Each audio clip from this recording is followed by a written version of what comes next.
You're listening to The Real Short Box, a comic book podcast made for geeks by geeks.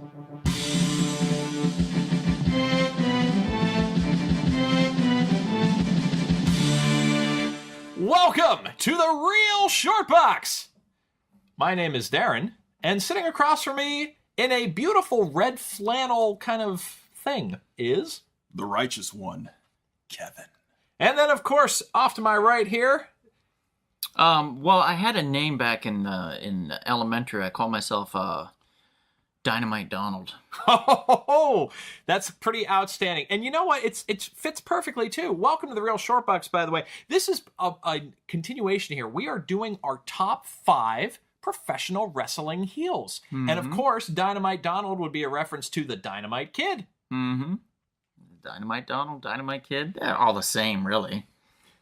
I tell you, we got a really spirited debate during our top 5 faces, and I'm actually thrilled to see what's going to happen with top 5 heels, because we are all wrestling fans, but we clearly have different opinions. Yep, and for those that don't know, the faces are the heroes, the guys that are generally considered good, and the heels are the bad guys, the ones that are generally considered, devious in nature.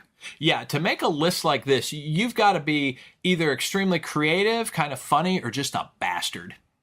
Yep, and sometimes all of that. Kevin, I know you agree with what I'm saying. Speaking of bastard. I absolutely do. Nice, concise. Instead of the professor, I might just call you Concise Kevin. Why, thank you.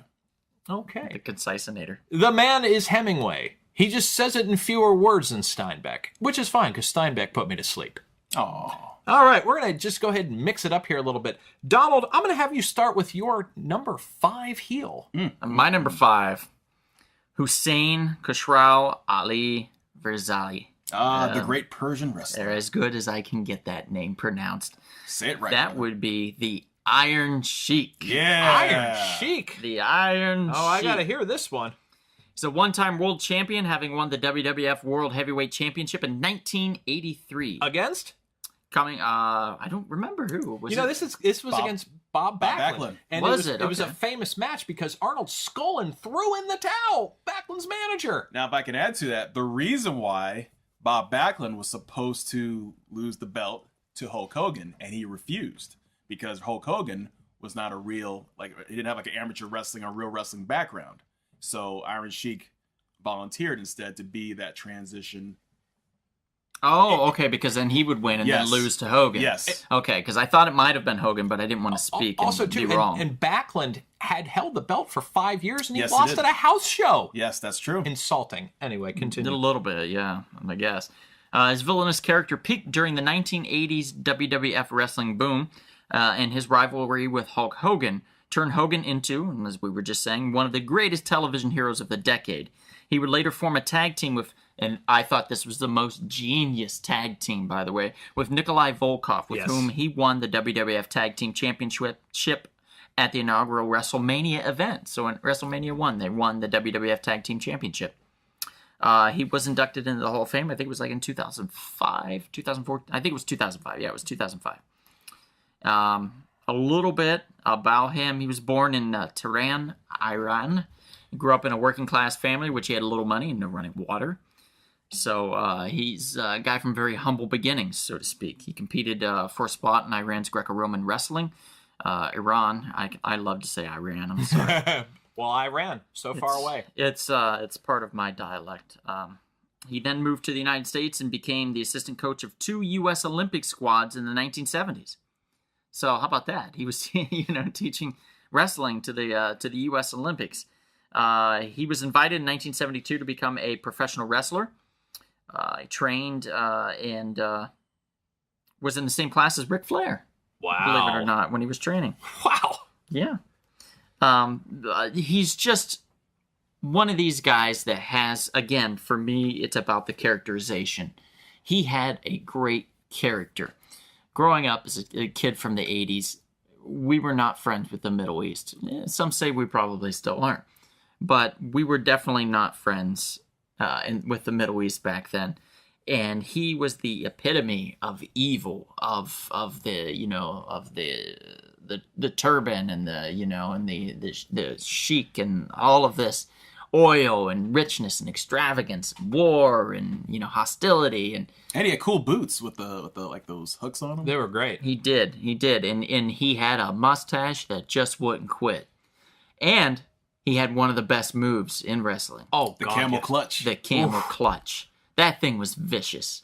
You could really do some damage. Oh yeah, with the camel come clutch. on, we were kids. We would do that. Yep. Camel clutch, for those that you don't know, is when you get somebody and you put their arms up over their head and you get What are you doing? your hands up over them like this. Hey. And then you just start pulling. Stop! Break it up! Yes. Break it up! Jeez, oh, man. Break it up! Come on. Just like that. There you See? go. See, Darren's got it now. There you go. Now, one thing I'd like to add about the Iron Sheik that I really particularly liked, if you remember when there was a big feud between the Ultimate Warrior and Sergeant Slaughter, right after basically WrestleMania 6, the Iron Sheik was teamed up with Sergeant Slaughter. Mm-hmm. Was his character was it Colonel Mustafa? Yes. Basically, yes. But it's the Iron Sheik. What's funny is all of a sudden he became like an Iraqi, he went from, which is kind of ironic because there were a rivalry there at one point Yeah, There was a lot. it Yeah. was during the Gulf War. during the Gulf War. By the way, great documentary with the Iron Sheik on Netflix. Oh, really? Yes, I'm really kind- good. It's really good. I love these docs about, maybe wrestlers that you forgot. I mean, Andre the Giant had a great doc on HBO. Had a And of couple. course, Jake the Snake Roberts has had a couple as well. And for those of you that are movie buffs, the Iron Sheik did have an appearance in a movie, sort of. It was a music video to a movie, The Goonies. Oh yeah. Cyndi Lauper's Good Enough, and the Iron Sheik was in that. So if you get a chance to watch that music video, it is on YouTube. You can check it out. But overall, I mean, he was a character. Yes. He was something that said anti-American, and if you were American, you wanted to fight against him, and you were for the other person, whoever he fought. So he was the definition of a perfect heel. You booed and threw your popcorn at him. Right. He was somebody that you love to hate, and he played that part perfectly. So that's my number 5. And Kevin, I'm going to have you go to your number 5 because I like to deliver mine last just so I can straighten you guys out. Sure. Right. My number 5 is a man who said, for all you fat, out of shape, pencil neck geeks, let me show you what a real man looks like. The great, late, God rest his soul, ravishing Rick Rude. Fine choice, sir. Thank you. He had the, what I was just remembering, he had the tights with the lady's face right on his crotch. Yes. I mean, talk about bold. Oh, yeah. And then the fact that you always kiss ladies in the ring, he would grab some lady from the crowd and kiss them up real good. I mean, really kiss them down. Mm-hmm. And he had a great body, too. I mean, He really did. no homo. Oh, you liked it, huh?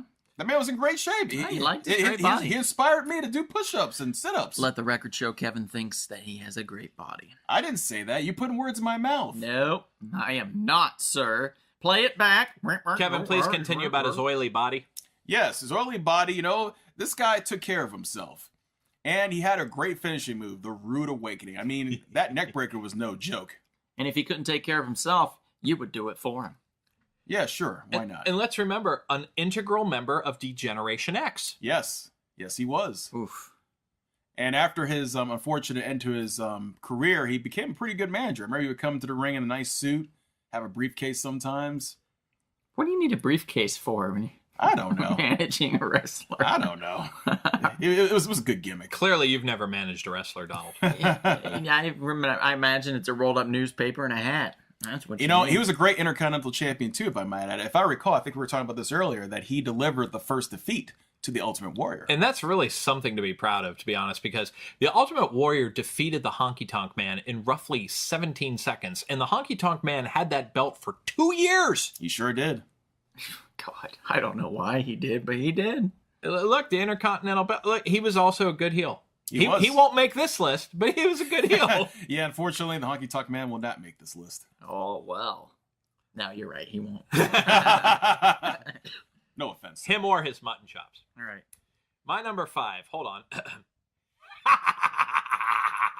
The $1 Million Man, Ted DiBiase. Good choice. Nice. Good This choice. is the perfect character at the perfect time, folks. You rarely will see this. Okay, so the 80s essentially was a time of great financial prosperity and also a great time of massive spending. Um, And Wall Street shenanigans. I mean, think about this. Have you seen the movie Rain Man? Yeah. What is the opening scene in Rain Man? They're at a Ferrari factory building Ferraris. I mean, this is overt, like, wealth is great. 1987's Wall Street, greed is good. This is a great character at this time. Also, too, because so many people had benefited, from the tax cut, especially in 1986. But of course, the narrative goes, the rich benefited the most, which of course, if you have the most money, you do. So, the bottom bracket, the very top, and Ted, let's be real, Ted was at the very top tax bracket. Yes, okay. Yes, he was. And the thing is, what I really love, especially in the late 80s, as you could tell, Hollywood was kind of gearing away from this. Instead of celebrating wealth, they were making films that kind of were about rich people buying off the poor. Mm-hmm. Cocktail comes to mind, of course. Say Anything also comes to mind. Decent proposal. Pretty Woman. Yeah, it's absolutely correct. A little post-Reagan era. I mean, Reagan's very tied into this, but a little bit past that. And the thing is like, in a decade basically of wealth creation and flaunting, I mean, this was DiBiase. This dude bought Andre the Giant's services, and he also bought his WWF World Title. There you go. Let's not forget to mention his manservant, Virgil. I was in. I know he carried the money. I was in an audition once with Virgil. Really? At Youngstown State University. I recognized him, and what's funny is, once I recognized him as like a reasonably popular celebrity, everybody just kind of went to him like, "Oh my God, Darren knows a famous person." Hello, did you not watch wrestling? Yeah. And of course his sidekick, IRS. Yes. Yeah. Erwin R. Scheister. Better pay your taxes. I love his catchphrase, "Everybody's got a price." And one of my, aside from that laugh, one of my personal favorite things that he did, he brought up a young black child, maybe 6 years old, and he said, "I've got $500 in my hand. If you can dribble this basketball 15 times, I will hand you $500. And this kid's doing it, and on the 14th dribble, Ted kicked the ball. What Donald meant to say was, That's awesome. So for these many reasons, this is why Ted DiBiase is my number 5. Also, he introduced 2 classic wrestlers because of him. The Undertaker and Steve Austin later on. Absolutely. That's true. Yeah, very true. Donald, let's go to your number 4. Oh, my number 4, guys. My number 4 is somebody so great, so excellent, just so perfect. Mm-hmm. Oh, wow. My number 4 is Mr. Kurt Hennig. I'm not going to lie, this is an outstanding choice. Mr. Perfect. Who's also a best friend of Rick Rude. Yeah. High school friends. Yeah. Minnesota or boys. childhood friends with Rick Rude. They attended, it was Robbinsdale High School in Minnesota. That's right. How about that? He was part of the American Wrestling Association. Later resumed, as he started a solo career, he was returned to the WWF in the mid-1988 at WrestleFest, where he pinned Terry Taylor. Hennig made his televised in-ring return. He basically started to give himself... He claimed to be able to accomplish difficult tasks perfectly, thus earning the nickname of Mr. Perfect, which would become his ring name in 1989, and the use of his real name would be phased out, of course. He presented himself as being superior in athletics or anything else he did. These clips showed him, they would have video clips of him hitting half court, 3 points, no-look basketball shots, bowling a score of 300, running the table in billiards, throwing then catching his own Hail Mary football pass, sinking a long golf putt, hitting home runs, and making bullseyes in darts. Stars of various major league sports, including Wade Boggs, Steve Jordan, Mike Modano, co-starred with him in these vignettes. He performed for the first time as Mr. Perfect on October 4th episode of Primetime Wrestling, where he defeated Jim Brunzell. Jumpin' Jim. So, Mr. Perfect was somebody that he would come into the ring. He would always be chewing gum, real cocky, blonde, curly-ish hair. A big, like onesie, outfit. and he would spit his gum and he would backhand it out into the audience. Didn't care who it hit. He didn't give a shit. And he had, as well as DiBiase had with Virgil, I think that Mr. Perfect had an even better ring man, somebody in his corner, his hype man. And that was Mr. Randy Savage's brother himself, who was formerly known as Leaping Lanny Poppos and is now called The Genius. It's one of his managers, yes. Yeah, and yeah, I think he was the best one. He would come out and he would pull open the scroll and he would read from that some type of little rhyme or ditty that would make fun of the opponent. He would help him out in the corner whenever he needed to. He was a great sidekick. Cap You're and right. gown. Yeah, Great he was just a sidekick. great, ridiculous, over-the-top sidekick to a very ridiculous, over-the-top personality, which was Mr. Perfect. The one thing that I will add there is that those vignettes they did with Mr. Perfect are still some of the best produced promos that company has ever done. Absolutely. Mm-hmm. Yeah. And he also had a really good feud with Brutus the Barber Beefcake for a while, too. You know, That's one of the best, I'd say. he has a few good feuds, and every feud he has is pretty legit, in my view. Kevin, who's your number 4? Well, he's a man who goes wherever he damn well pleases. One of my favorite heel wrestlers from the early 90s, Psycho Sid Vicious. Psycho Ooh. Sid. Oof. This is an interesting choice, Kevin. I'm not trying to be a jerk. That's an interesting choice. I'm curious. I'm imagining part of that has to do with that 2020 interview with John Stossel. I think it was John Stossel, wasn't it? He did one with John Stossel? I didn't know that. He walked up to him after a match, and he's like, what do you have to say to people that say wrestling is fake?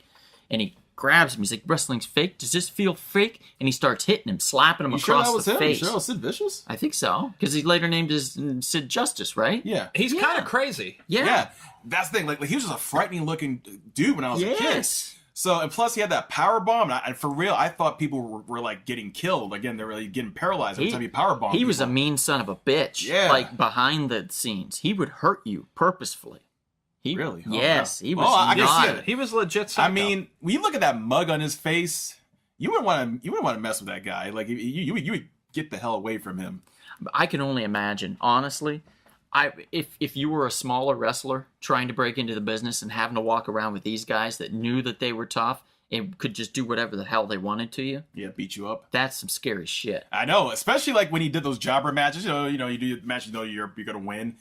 He would really put people in those power bombs. I mean, those were like vicious power bombs. And when he was part of the Four Horsemen, he was like their top, big guy. the enforcer. Yeah, kind of like the enforcer. Now, Kevin, I want to take this opportunity to straighten you out a little bit. Sure. Can you name one Sid Vicious match that you remember of any value? It's funny you mentioned it. I was going to bring this up in WWF when he fought The Undertaker for the WWF title. And Undertaker beat him for it.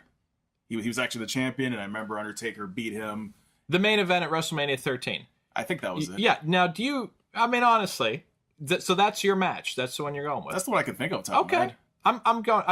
I'm not trying to be a jerk here. I'm just saying, I'm a little surprised he made a top 5 list. Just a little. Well, just for maybe more for his persona. Not so much technical skills, but more just that persona. When he came to the ring, like he just brought that kind of He's memorable because he's just was nasty. yeah. He's just a mean looking dude. His volume was a high-pitched scream. Every promo he did, especially when he fought Shawn Michaels in the 97 Royal Rumble. I just remember the guy screaming all the time. And I will give you this. He did have great entrance music. He did. But when McMahon pushed him in Royal Rumble 92 into that feud with Hogan, that was a terrible decision in my view. I just don't think Sid Vicious and Hogan or Sid Justice, he was at the time, Right. Yeah. would have made anything interesting. But once again, I will give you his power bomb is great. Because he picks you up and then he extends you even higher and then just drops you. He just drops He you. didn't slam you, he just drops you. He also had an unfortunate, memorable ending to his career. Yes. The leg breaking. Oof. Pretty nasty. You can check that out on YouTube, right? Yes, you can. Yeah. Everybody should be looking that up. Now, my number 4, guys, this does happen quite often. Great faces can also be great heels. I'm going number 4, Bret the Hitman Hart. There you go. Now, Bret the Hitman Hart was, of course, a really good heel in the early part of the Hart Foundation with Jim the Anvil Neidhart and the Mouth of the South, Jimmy Hart. But what I really want to highlight here is the new Hart Foundation. essentially formed the day after WrestleMania 13, or after his I Quit match with Stone Cold Steve Austin. To me, this is when the Attitude Era started maybe its best run for me. Bret Hart, the British Bulldog, Jim the Anvil Neidhart, Owen Hart, and Brian Pillman were a part of the New Hart Foundation. Now, this was basically the way that this was built up, and this is why that summer of 97 was great if you were a WCW fan or a WWF fan. You could have a situation, and this is so unique and has never been done before or since, where the Hart Foundation will go to an American arena and get booed out of the stadium because they've essentially went to war. It was Canada versus America, which in many ways is kind of hilarious. But the thing is they would get booed out of any American arena. But when they went to Canada, they would be cheered heavily. So it was unbelievable that Vince McMahon, this was a brilliant amount of booking. He would alternate the venues from Canada to America virtually every week, which would give you a dynamic that I thought was just so unique. What's also kind of cool, too, is Bret Hart really started to show what a nasty heel that he could be. He compared America to a toilet. He criticized our healthcare system. He criticized virtually everything he could. He criticized our obsession with violence. I mean, it was stuff that was such great red meat for an audience to yell at. The DX and Stone Cold and The Undertaker basically all kind of merged together to fight the Harts. Bret, in this whole era, really, in this whole part of the summer, he really put Austin over, in my opinion. This is when Austin started jumping him when Bret was in a wheelchair, and then he called him out. Like, he literally held Raw hostage until Bret Hart would come out, and they'd get into, they got into a big scuffle. If you also remember, during this, in SummerSlam 96, Owen Hart, with a tombstone pile driver, broke Steve Austin's neck. That's right. Yeah. And then their rematch at Survivor Series, he showed up to the ring, Owen 316, and on the back means I just broke your neck. This is really great stuff because you're taking reality and putting it into the show, which is risky, but I liked it. Obviously, what sucks is this didn't go on any longer. Probably ended at the right time during the Montreal Screwjob.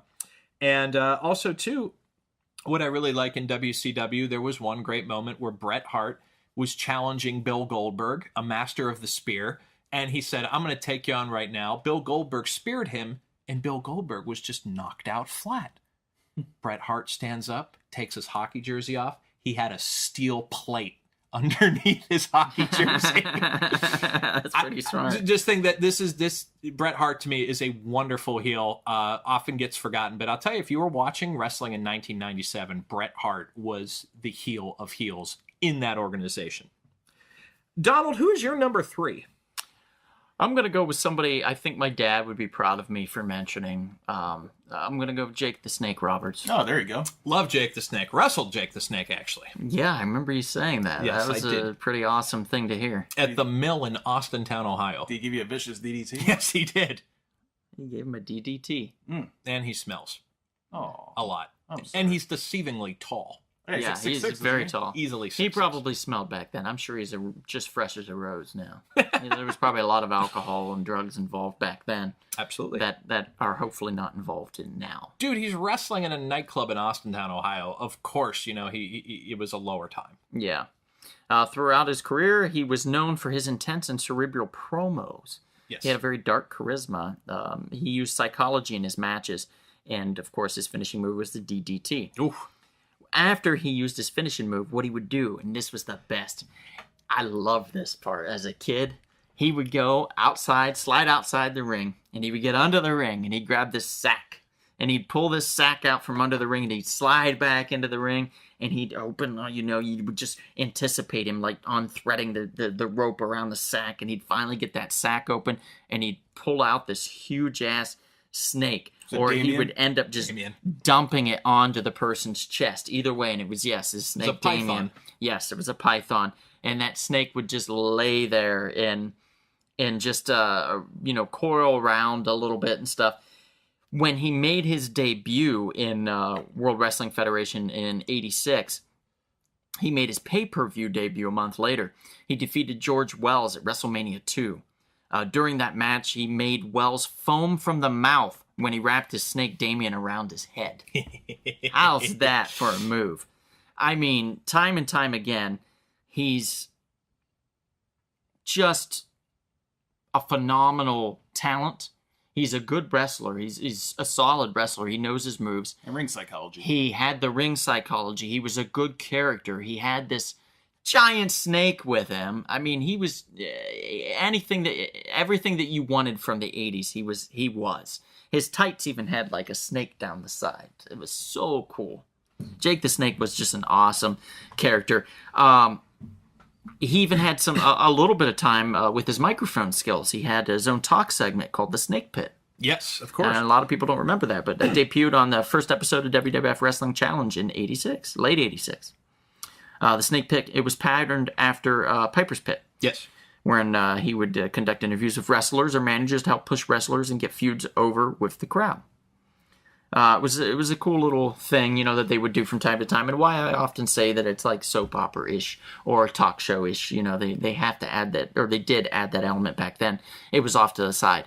I think they kind of went further, a little more towards in the ring with that when Stone Cold and The Rock came about and stuff. They kind of pushed that more towards inside the ring or just off the side of the ring, not these little talk, sessions that they would have back in the 80s and early 90s. But it's still a cool idea, still a very cool character. That's my choice for number 3. A couple of things I'd like to add about Jake the Snake Roberts, which I think is just fantastic. First of all, his feud with Macho Man and Miss Elizabeth was unbelievable. Yeah, someone with a snake bit Macho Man. And it wasn't just any snake, it was a king cobra. Yep, I remember that. Was it King Cobra? And also, if you remember, too, as he's beating the life out of Macho Man in the ring, Miss Elizabeth's coming to his aid. This was unheard of. He grabbed Miss Elizabeth by the hair and punched her in the face. Mm-hmm. And also, too, and you saw this a lot when he came back to the WWF in 96. He, to me, was really the first wrestler that could hit his move out of literally nowhere. And that's something that's very popular, of course, today with many professional wrestlers. Like that DDT, you never knew when it was coming. You could go for a slam. He could reverse you, get you to the DDT. It's just you never knew. And this was part of that snake character. He is so slippery. That's right. All right, who do we have at number 3 for you, Kevin? My number 3 is a man who was a great villain in the early part of his WWF career, but in WCW was known as Mimar Callis, The Undertaker. Oh! I remember this very well.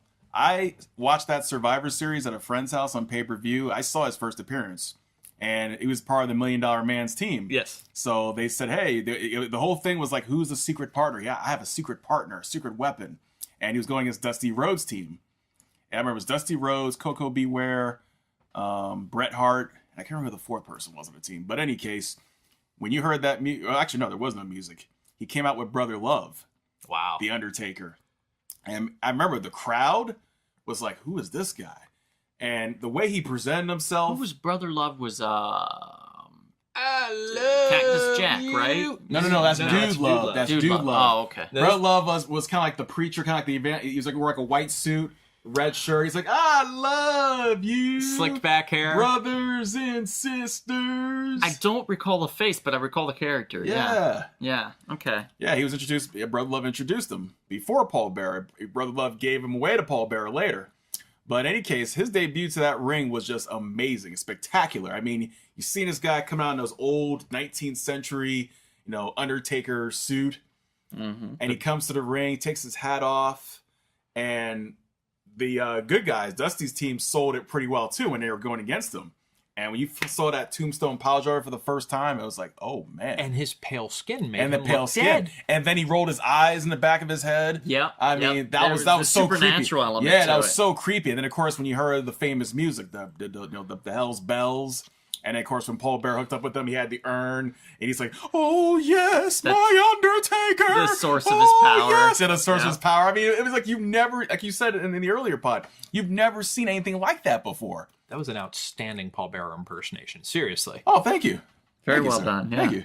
He even gained a bunch of weight so he could look like That's Paul true. Bearer. And by the way, a little fun fact. Paul Bearer, I forgot what his real name was, but guess who he managed in the very beginning of their careers for about 3 weeks? Mankind. No. Years earlier. The Sting and the Ultimate Warrior, when they were starting out in Memphis wrestling. The Blade Runners. Yeah, well, just before they came to Blade Runners. Okay. When they were just known as Steve Borden and Jim Hellick. We're going by their real names. Wow. He briefly managed them. Briefly, I guess. 3 weeks is pretty brief. Yeah. You know what it was, to me, was a really impressive heel stamp permanently for The Undertaker. This guy defeated Hulk Hogan Oh, yes, I remember that. almost immediately after he came into wrestling. With an assist from Ric Flair, of course. Of course. Of course. Yeah, and no, that's kind of like impressive. Like I'm particularly a fan. I think that when you think of Undertaker as a heel, obviously he's just frightening. Yeah, I mean, he's just frightening. I mean, you see that guy. Look at it. You see that guy in the alley. You're running for the other side. Mm-hmm. That's a terrifying looking dude. I mean, the guy. I saw an interview with Mark Calloway. Outside the makeup and everything. He was a cool dude. He was breaking it down, and he said, "Yeah, I knew I had to do something different because everybody was doing like these, yeah, brother, and this and that." He's like, "Yeah, I knew I had to do something different if I wanted to survive," and it worked. I love the casket matches too. Oh, those are great. Yes, Yeah. absolutely. And one of my personal favorite, his casket match against Yokozuna, where there would be no interference coming to the ring because Chuck Norris was standing there to make sure nobody could interfere. And guess what? That'll work. That'll work in any type of And situation. one last thing, I always loved how he would like rise from the dead. If you would get him down, you thinking he's finished. Oh, and yes. then he would just pop up. Yeah. That was So that cool. was so cool. Undertaker was a cool cat. Yes, he was. Yeah. He might be on somebody else's list. I can't say whose. Well, he made my face list for sure. All right, my number 3 is Mr. Perfect. Hey, nothing wrong with Hey, there we go. This is high praise, but he deserves all of it. He's the son, of course, of Larry the Axe Hennig. He's a second-generation wrestling superstar. He was what I would call perfectly annoying that. Mm-hmm. and perfectly arrogant. But here's the thing that was so great about Mr. Perfect. It gets overlooked. And in matches with Bret the Hitman Hart, you really see this. Mr. Perfect is an outstanding athlete and a great in-ring worker. Mr. Perfect, he is a combination of the old school. Like, he does the knife edge chops in the corner like a Ric Flair, but he also has, like, agility. Like, I'm talking about gymnastic ability. For a guy. He's been said, like, it's funny you mentioned the promos of him playing basketball. He's actually a very good basketball player. He actually sank a 40-foot putt in one of his promos. This guy's serious. And one of course, my favorite vignettes was he's like, "I'm Mr. Perfect, and I'm going to bowl a perfect game." And it was just really great. Also, too, he had the perfect plex, Oh, that's beautiful. which was great. And of It course, was perfect. You're right. it was great for that perfect character. And then, of course, spitting the gum out, slapping it out into the crowd. Who knows how many people got hit by that?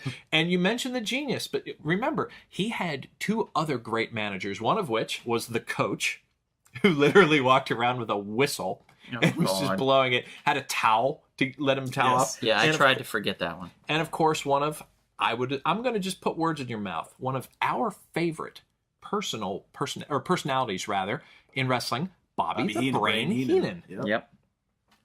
So I mean, there's kind of I love when he threw the Hail Mary pass to himself, by the way. But like, there's definitely a little bit of a blue blood thing here. If you get the respect of the Heenans and the Ric Flairs, you're coming from the blue bloods of wrestling. And this is a guy. He died early.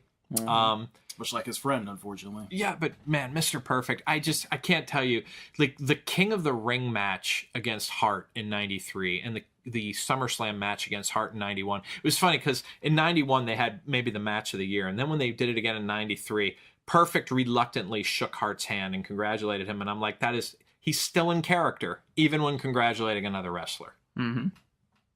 But I didn't much care for him in WCW, sadly. But honestly, like, if you think his impact, he was in WWF from 1989 to probably 1993-ish, 94, and that impact is everlasting. Absolutely. All right, Donald, we're at number 2. Right. Your number 2. My number 2 is just going to rise right out of the coffin. Mine's The Undertaker. Oh, There you go. He has held 17 championships within WWF, WWE. He is a 4-time WWF, WWE champion, a 3-time World Heavyweight champion, a 6-time WWF World Tag Team champion, a 1-time WCW Tag Team champion, and a 1-time WWF Hardcore champion. Outside of WWE, he is a 1-time USWA Unified World Heavyweight champion and a 1-time WCWA Texas Heavyweight champion. He has headlined multiple pay-per-view events for the WWE, including 4 WrestleManias, WrestleMania 13, WrestleMania 14, and 16, and then WrestleMania 33, for God's sakes. He's also the second most prolific pay-per-view performer in WWE history, wrestling in over 170 freaking matches, guys. So here's a funny little bit of trivia, and please jump in if either of you know the answer to this question. So he has, of course, a very famous streak of wins at WrestleMania. My question to you is, who is the person that he first defeated in WrestleMania 6 to begin his streak? Rather, 7, excuse me. WrestleMania 7? Yes, it was. This was. That's 91. He has the because he has a very legendary streak, and I mean it's legendary. Like Yeah. it legitimately won 20-some matches in a row before losing to that clown Brock Lesnar. Anyway, but who was that first victory? I'm trying to remember. Give me a hint there. Give me a hint. Oh man, I can't give you a hint I'll because give he's it. high flyer. Jimmy. Yeah, Superfly Jimmy Snuka. Superfly. Oh, that's right. I do remember that. Didn't he jump right into the tombstone essentially? it was a squash, basically, as we would call it. The match maybe was 3 minutes. Poor guy. As you were saying, Donald. Didn't they used to also do body bag like fights matches? Like He's done a couple. He's done buried alive matches, which I Yeah. think were quite similar. But the casket match, I think, is about as close as you'll get to the body bag match. yeah, they did. I know they did the body bag thing. They did a couple casket things. Let's just take a moment to realize how good of a wrestler he is. Not just because he's such a good wrestler in the ring, but also the length. Oh, yeah. He's still going, right? I mean, No, he just recently left, but I mean, the man was a top wrestler for 25 years. yeah, and he could easily. I mean, he was in enough shape that he could easily come back. Yes. You know, let's be real here. We're not talking about Terry Funk. We're not talking somebody that's just fallen apart. Right. And God, I hope he's retired for good. Terry Funk, yes. That guy, I'd be Please, like 50-something years at this point. just stop. But he's somebody that it was just an animal, you know, and as far as his ability to just keep going. And the fact that they did this supernatural element to him, I always thought that was amazing. Like we said earlier, the pallbearer had the urn, and that was basically the power of the Undertaker, and he would have the power of the Undertaker in his hands, and he could control the Undertaker. That was before, of course, as he kind of morphed in age and stuff a little bit, he became his own man and his own creation, and he would speak and stuff. But for a while, he didn't really say much at all. It was just all the pallbearer talking for him. And then the Undertaker would be like this unchained animal that he would let loose out of this cage, and he would come out and he would just destroy whoever's ever, you know, against him in the ring. Well, when he did talk, it was very concise. He would always say, let's say, Ultimate Warrior, you've come through the darkness of the path. Rest in peace. That great catchphrase. Yeah, great crash. And then, of course, he puts his head down. So, basically, he said a lot with saying less. And Donald, you saying know little. what's interesting about Undertaker? He was the first wrestler. Well, not the first. He was one of the 2 first wrestlers, him and Shawn Michaels, at Bad Blood 1997, to be introduced into the very first Hell in the Cell match. Okay. Yeah, I was going to say there was some type of a cage match or something that he did. Do you remember in Pittsburgh in 1998, King of the Ring, when he threw Mankind off of the Hell in the Cell? Yep, I remember that. Mankind had a tooth up his nose. Ouch. I believe it. That poor guy, I saw him at Comic-Con a few years ago. Yeah, you told me about that. That was sad. He's just hobbling around. I mean, just hobbling. It's just, he's nice, but you could tell he was in pain, and he was just a very kind man, but he was in a lot of pain. He beat his body up. Yes, he did. He took too much. And aren't you impressed too? I mentioned in the last pod, Undertaker arguably had his best matches at the very later part of his career. Yeah, he's like a fine wine in wrestling. He kept getting better. He really did. That's I think that's why he's so high up on my list. He's number 2, just because of the pageantry of the character and his skill in the ring. Kevin, who's your number 2? My number 2 is the leader of the NWO, Hollywood Hogan. Wow, Hollywood Hulk Hogan. I got to tell you, that's a great pick. Sounds familiar. Yes, it does. Huh. You know, I figured he was a great face, but for some reason, I kind of preferred him as a heel. You know, in high school, right towards... Okay, real quick. I couldn't get past the fake darkening of the beard. Well, that was hilarious. That was so That makes bad. you hate him more. It was so That part was bad. hilarious. But I like the part he spray painted like the title with the NWO on it. He was being such a douchebag. I loved it, you know. And think about it. It was one of the great heel turns of the 1990s. You know, at that bash at the beach. You know, Hogan comes in. They're thinking, oh yeah, Hogan's coming to save the day, and then he just turned on Sting and Luger and Macho Man. All those guys. He just turned on those guys and just joined Nash and Hall because they're wondering, oh yeah, we have a secret partner. We have somebody who's part of us, and then nobody expected that. The great Hulk Hogan to turn bad. And I've never seen such hatred from a live audience. Yes, and immediately people started throwing trash into the ring. They were so angry. Lots of trash. I mean, I was throwing trash at the screen. The television. I mean, they were pissed. I was pissed. I mean, Hogan played it up really well. That whole NWO angle, they overplayed it, of course, but it should have been no more than like less than 2 years. But still, the fact of the matter is, when it was hot, it was hot. I mean, that little song, you know, that W-O. and then he came out to Jimi Hendrix music. You know, Yep. He played it up well. He knew how to get the crowd angry. I mean, the same way he got the crowd all pumped up to love him, he did a very good job again. The crowd just hate his guts when he came to the ring. I could never hate you, Hulk Hogan. But you do. And my number 2, hey, great minds think alike, Hollywood Hulk Hogan. There we go. The best WCW villain to me in the Attitude Era. In fact, I'm going to go one step further. And I know all you Ric Flair people out there are going to lose your damn minds. I don't care. The best villain in the history of World Championship Wrestling was Hollywood Hulk Hogan. Now, you stole my thunder right there with the bash at the beach. But it was pretty amazing. Like, I mean, I can't get that image out of my head of fans legitimately participating with that kind of anger. He was a great cheater. He was. I mean, I love when he would take the weight belt off and literally government mule whip people. I love that. Also, too, he was all those little maneuvers, the raking of the back, the eye pokes, the low blows. I mean, this guy was like, his match against Goldberg really summed up to me what Hogan was. I mean, instead of trying to pretend he was a great in-ring talent, he just was great with his spots. They were basic moves, you know, putting the eyes across the rope and stuff like that. But it worked great. And honestly, let's remember here. And I liked his feud with Sting, even though, you know, Donald despised Crow Sting. But the NWO, which was the most popular faction in WCW, was legitimately beating the WWF. And not 1 week, many weeks. Week after week. So, I mean, in that alone, I just, sorry, I have to give it to, this is a guy who literally was an amazing face, basically created the popularity of professional wrestling as we know it today, and he was an unbelievably effective heel. Yes, he was.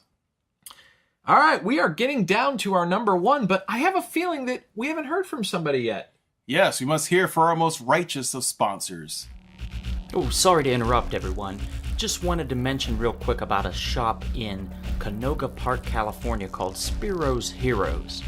Elliot, the proprietor of the store, has over 300,000 books in what's called the Temple of Comics. That's Spiro Heroes in Canoga Park, spirosheroes.com. Gets better every time I hear it, gentlemen. Oh, yes. Yeah, it's like sweet, sweet music to my ears. Sweet chin music, I might add. Yeah. The sweet dulcet tones Yeah. of that person's voice. Who is that person? Donald. Number 1. Well, I think it's easy to figure out at this point who my number one is. Oh, didn't Ronda Rousey wear that shirt? She did. This is her shirt. Can you not see the little... I didn't know they were the little, yeah, that's a good way of putting it. I'm not surprised. It's Mr.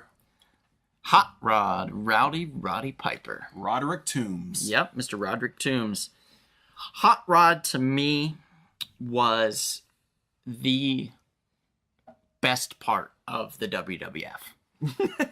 As a young kid that lived in a small town, it was great to pretend to be someone like Rowdy Roddy Piper. And in fact, I think I got some of my personality from the character.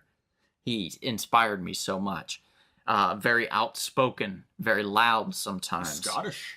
He's Scottish. Canadian. You know, and mainly Canadian. But, you know, he's got this personality, this boisterous personality. He must have been on 30 types of crack cocaine when he did Piper's Pit. The infamous Piper's Pit with Jimmy the Superfly Snuka with the coconuts. Holy hell. If no one's seen it, please YouTube it. He just loses his goddamn mind, and it is amazing. He has done everything from being in a Cyndi Lauper MTV music video. Oh, yes, of course. To being in a It's Always Sunny in Philadelphia episode or two. To being in a John Carpenter film as a headliner. And that's a classic movie, by the way. They Live. And what is his famous line? It's time to chew ass. Or, Jesus. Is that what you do in your spare time? Maybe. It's time to kick ass and chew bubblegum, and I'm all out of bubblegum. Stolen by Duke Nukem in that Duke Nukem video game. Or he could chew ass. I don't know. I didn't know you liked Donkey. Yeah. I love Donkey from Shrek. Piper has done everything. I mean, I think the ultimate thing with Piper was his feud that he had with Hulk Hogan. This involved numerous amounts of people. Hogan came in with Cyndi Lauper, Captain Lou Albano, and Mr. T, of all things, which pitted Paul Orndorff and his former manager Piper against Hogan and Mr. T. Orndorff was pinned by Hogan when Piper's bodyguard, Cowboy Bob Orton, interfered and mistakenly struck Orndorff instead of Hogan. With a cast. In Born to Controversy, Piper recalled how during the match he had to keep Mr. T busy to cover Mr. T's lack of wrestling ability from being seen by the fans. From this situation, Piper and Mr. T's real-life relationship became hostile, leading to the inevitable conclusion that they be put into a feud with one another on screen. Piper faced Mr. T in a boxing match at WrestleMania 2 in 1986, which Piper lost by disqualification after body slamming Mr. T. How is that? I mean, like, he would come out with bagpipes. You would hear him. He would walk out. He sometimes would have this leather jacket over his shirt. He would always... You cannot get a better logo than what you get here. With I'm wearing this shirt right now, with the Hot Rod shirt. I mean, it's just... He's the perfect heel. He's the perfect bad guy. He had a mouth. He had charisma. He had his own swag to him, his own swagger. When he walked in, he could talk. He could convince you of anything, pretty much. He is just my far and away number one choice for the ultimate baddie in the wrestling world. Well, the thing is with Hot Rod is initially, I think it's a very smart pick. Because when you talk about the top heels in wrestling, there's always a list of people that people tend to go to. But the thing is, we have short memories. We forget that Piper's Pit alone, first of all, kind of revolutionized professional wrestling to me. It was honestly like the Jerry Springer Show before the Jerry Springer Show. Because let's be honest, was there ever a good interview in Piper's Pit? No, it always was a fight. And I love that. And the thing is, as I'm sure you've figured out by now, if you want to earn my respect as an in-ring wrestler, you got to do it against the Hitman. And to be fair, WrestleMania 8, Piper and Hart for the Intercontinental Championship was the match of the night. And a lot of that was on Piper. It wasn't just Brett carrying him. Like, you could see it. Piper was a legitimate wrestler. And because of the antics of Piper's Pit, people forget that he had that in-ring ability. But yes, I mean, and he was basic. His move was a sleeper hold. Basic sleeper hold. But like you said, I just love, and I love the grinding noise of his voice when he'd be like, "Hello, everybody!" And I actually His laugh. And I met Roddy Piper at the Comedy Store. He was actually out in the hall, like, getting prepared to do his stand-up act, and I just asked where the restroom was, and I was like, as I was walking, I'm like, holy crap, that's Roddy Piper. I turned around and said, "Hey, man, love your work." He's like, "Oh my gosh, that means so much to me. What's your name?" Darren, that really means a lot. Thank you." And a buddy of mine went on a date with his daughter Wow. a couple months ago. Wow. Yes. Jeez. And she filled him in about the story of she actually loaned Ronda Rousey his jacket. Oh, the real jacket. Yes. Absolutely. Oh my God. Wow. So when she comes out in the ring currently right now with her hot rod shirt and that leather jacket, that's Roddy That's Piper's Piper's jacket. Yes. Wow, that's something special. That's crazy. Kevin, you got a lot to live up to. I think Hot Rod was a great choice at number It one. is. Who's yours? It is a great choice. But you know, it's funny. My number one choice was in rival to Mr. Piper in the early 80s.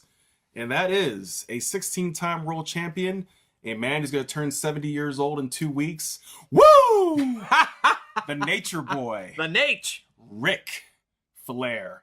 Now, what could I say? This guy, of course, the leader of the Four Horsemen, this man has had rivalries with Roddy Piper, I just said, Wahoo McDaniel, Jimmy Snuka, Greg Valentine, Ricky the Dragon Steamboat, Sting, Hulk Hogan. The list goes on and on. All the way up to like Triple H and Shawn Michaels. Triple H, Shawn Michaels, and he knows wrestled forever, how too. to put on a show. He could put you over if he wants to. He could put you down if he wants to. He talks like no other man on the mic. And a real athlete. And a real athlete. His stamina has been complimented many times. Absolutely. And what's interesting about him, he had to overcome a lot in the early part of his career. He was in a plane crash. He had to go from more of a power brawling style to the style that we're used to today. And of course, he stole the Nature Boy title from Buddy Rogers, which they actually had a little match back in the day, interestingly enough. And of course, what can you forget? The Four Fingers. That's the one thing I remember growing up. Him, Arn Anderson, various other affiliations, Tully Blanchard, other people, even Sting was in it for a little bit before they beat him out of it. But the Four Horsemen, what a great, before the NWO, by the way, the Four Horsemen was the heel team to beat. And Kevin, one thing I'd really love for you to elaborate upon, and this is just my opinion, please tell me if you agree. To me, Ric Flair revolutionized the on-screen promo. Absolutely. I mean, he could cut a promo. Actually, even Piper as well. Flair can cut a promo like no other. He could talk you up real good or talk you down real good. You remember, I don't know if you remember this far back, this is back when he was in NWA. He cut a promo talking about kicking 5 women out of his bed every morning. Absolutely. And by the way, his rivalry with Dusty Rhodes was classic. Because Dusty Rhodes represent like the working man, the working class man, coming in his overalls. What's his song? What was his song? The American The Dream. American Dream. Well, that was WWF. But yes, the American Dream. American Dream. Where Ric Flair kind of represented kind of like the Ted DiBiase in a way. Kind of like this arrogant, wealthy, flamboyant man. Especially those robes. Excess. Those classic robes. My goodness. The feather boa robe. Oh, yeah. man. He represents class and sophistication. And of course, yes, styling and profiling. From Charlotte, North Carolina. Originally from Minnesota, but yes, from Charlotte, North Carolina. Did you know that he actually wanted to be a college athlete at the University of Michigan? Yes, that's true. So, yeah, it's just interesting. I mean, I love Flair. And once again, as I say, the measuring stick, how'd you wrestle Bret the Hitman Hart? And outstanding, of course. And Flair, to me, like, I love the in-ring antics. Yes. Like the fake pratfalls. Yes. The going over the top rope and then yeah. running back in. Oh, the dizzy. I mean, he was an idiot, but he was an amazing idiot. He was a clown. He really was. He was a bad guy. He was a good bad guy, and he was a good clown. He made you. He was an interesting one because he made you kind of root for him. He was somebody that you could get behind, and that's not easy sometimes. Do you remember when he left the NWA WCW, he took the belt with him because in real life he actually owned that belt. And you remember, Vince McMahon, they played up real well. He called himself the real world's champion. Mm-hmm. I mean, honestly, to me, one of the finest called matches I've ever seen was Royal Rumble 92, when Ric Flair won the Royal Rumble and ultimately won the WWF title, because that was the contingency at that Royal Rumble. And between Bobby the Brain Heenan calling an unbelievable match and Flair went, it was, you could just feel the blue blood kind of thing. You'd be like, you can't do that to Flair. That's Flair, you know. And I just like you get, that's a lot of respect, basically. Absolutely. All right, my number one, and to me, I didn't even have to think twice about it. Tatanka. What? Wow. As a joke. Oh. See, we almost lost our legitimacy there, folks. But in reality, number one to me, you don't even have to think twice. Vincent Kennedy McMahon. That works. This guy, okay. Yeah. Actually, in real life, that definitely works. I want you to just sit back, relax, and listen to some of the stupidest antics you've ever heard in your life. This man once called himself, he had to take time off in order to sire a child, so he nicknamed himself the Genetic Jackhammer. Wow. This dude had a power walk that made it look like he had crap stuck in his butthole. Some of the greatest phrases. You're fired. Excuse me, Mr. McMahon. Shut up. Like, That's true. this stuff's hysterical. The Montreal Screwjob kickstarted what I think is the greatest villain. His feud with Steve Austin was equal parts entertaining and hilarious. You ever see Vince McMahon take a stunner? The guy is literally convulsing and like having seizures. Yes, I remember that. It was so ridiculous. This is a man he slept with, as in had sex with WWE divas in front of his wife while she was comatose in a wheelchair. He's such a bad person. He started one of my favorite things, the Kiss My Ass Club, where he would walk out in the middle of the ring, pull his pants all the way down, and force you to kiss his ass or get fired. All right? And the Billionaire Brawl match, where he managed Umaga and Donald Trump managed Bobby Lashley, and Donald Trump actually, this whole feud started because Vince McMahon thought he started the catchphrase, "You're fired." And he lost, so Umaga loses the match, and Donald Trump got to shave Vince McMahon's head bald. It's absurd, but it's kind of fun, I guess. This guy faked his own death. He had his limousine blown up, okay? And the reason that he came back so early is because Chris Benoit, in real life, actually killed himself, and it was viewed as such an insensitive storyline that when he came back, he couldn't come back smoothly and say, oh, I faked my own death. He just was so rude about it. It's unbelievable. This dude made Trish Stratus strip down to her thong underwear in the middle of a ring, get on all fours, and bark like a dog. Wow.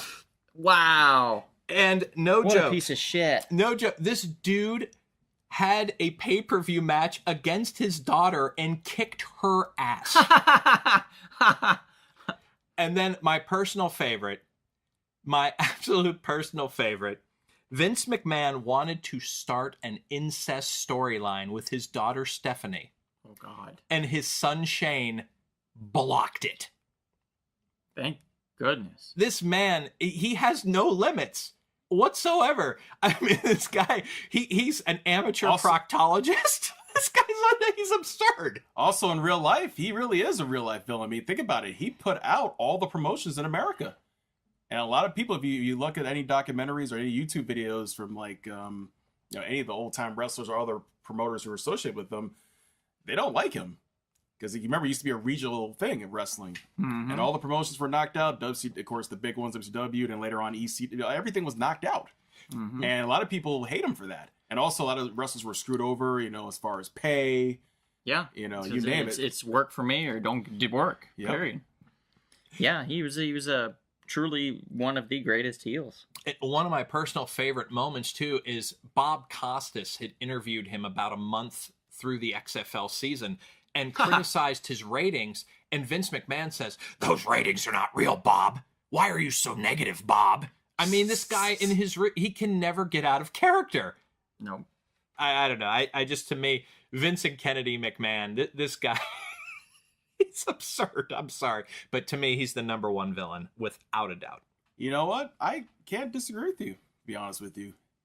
That's not a bad choice at all. Nope. And with that, we thank you for listening to our Mad Podcast. Please rate, subscribe, leave comments, and be good people, and please subscribe. If you don't, you're just a heel. Yes, yes, you are a heel. We need more faces in this world, people. Absolutely. Yes. And Darren, where can they find us Most Righteous Podcast? Well, mainly YouTube, Instagram. Those are probably your two best choices. And I believe our soon-to-be started Real Podcast webpage. Putting pressure on y'all. And perhaps when you're out and about, we'll see you At the Comic Shop! our airplanes arriving or helicopter to pick us up. I guess so. Outstanding. This has been The Real Short Box. We'll see you at the comic shop. Thanks for listening.